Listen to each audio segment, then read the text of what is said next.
Good afternoon, YouTube. Today's little adventure is going to be changing a blower wheel in the Lennox Pulse furnace. It shouldn't be too bad. Get some good footage, I hope, and we'll catch up with you in a little bit.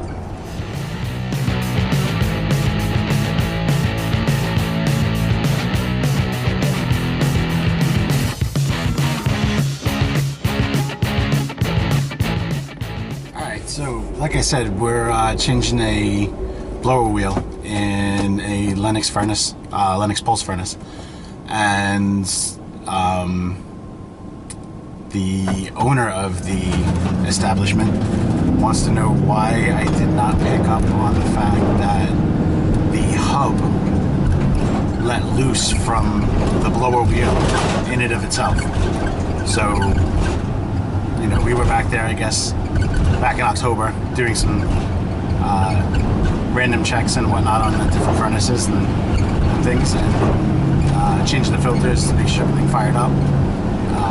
So I guess he's not too happy right now. I don't know how I would have been able to see the other side of the blower wheel to see that the hub was letting loose, if I could even see that at all. So we will pick this back up and grab the part and head back and put it in. Alright, see you in a bit.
So, obviously, we got the unit out, and there we go. That kind of doesn't work so well. So, now we get the blower wheel out.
we're just waiting for the blower motor to start back up again. It just tested it, it fired up. So there we go. Quite quieter than it was before. Alright, that was an easy one. If you like this channel, please subscribe. You can click over here, subscribe. I'm also on Google+, so if you want to click over here, you can follow me on Google+. And this way we can kind of keep up to date. When I release new videos, you guys will get a message saying that, you know, new video out there. Alright, so please like this video, give it a thumbs up, subscribe, follow, and I will talk to you guys later. Comment and everything down below. I'd appreciate it. Thanks. Shut up and sit down.